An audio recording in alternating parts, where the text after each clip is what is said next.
And you'll get a feel for when it's ready or not, because you could take this paper clip and kind of press down, and if it doesn't come out really easily, then you need to put it back to heat some more.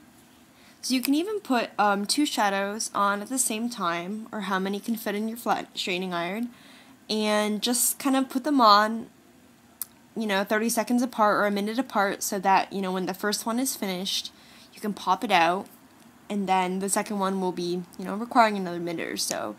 This way you can have kind of like an assembly line going if you have several shadows to depot, like I do today.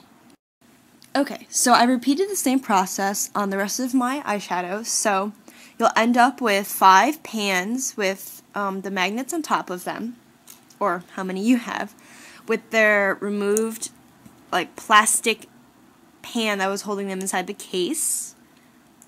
5 of those, and then of course you'll have the whole case itself with the label on the bottom. So this is the next thing we're going to attack. So you just place this whole thing right back onto the heating element of your straightening iron on top of the wax. And what that'll do is just loosen up the glue that resides underneath this label to keep the label on. You can skip this step if you don't really care about the label, and you can take your shadow as is and you can pop it into your pan. And as you can see, it doesn't come out. So there you have it, a totally depotted shadow. But like most girls, we'd probably want to, and most MAC addicts rather, would probably want to remember the name of the beautiful shadow that you just purchased. So we'll just heat this label off, peel it off, and stick it to the back of the magnet on top of your pan, such that when you lift it out of the pan, you can just refer to the back to see what color it is. Some girls prefer to kind of just put the labels up here, which is totally fine. You can just heat it and then glue it like in the same fashion that they are in the palette, or you could just put on stickers yourself and write in by hand the name.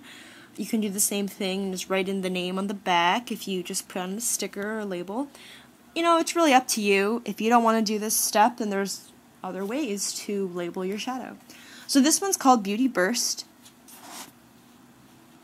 And you do the same kind of thing. I mean, there's not going to be any hole to watch out to see if it's ready to be removed or not. But you're just going to take off the shadow, and you can see that it's kind of wavy. And you can either take a tweezers, or you can use your paper clip again and just lift off the label. And I have long nails, so I can just pull it off and then pop it right onto the back of the shadow. And there we have it. It says Barbie Beauty Burst, and it's free from the pan. So as soon as that's done, this one isn't too hot, so I can go ahead and stick it into the palette. And there we go. Labeled and depotted. And then after that, you just take your, let me stick this one onto the heating element next. You could just take your depotted pan, and you can put in that little plastic tray that you took out and try to shove it back in. Usually they're kind of warped, so it's hard to stick back in. And just close the top, and you have, an empty. And you just put that empty in your little reserve box and save them for a freebie. I'll just go ahead and repeat the same process, and that'll be the end. Okay, so I've successfully depotted most of the shadows, and here they reside in the palette. And here are the freebies that I have, the case and the little plastic tray. And here's one of the last ones I depotted. It's called Juxt, a satin shadow, and it's right here. It's so pretty. I love this color. I can just put it right in here. Oh. See, there's a little corner sticking out of that magnet right there? Just take your scissors and just trim it off.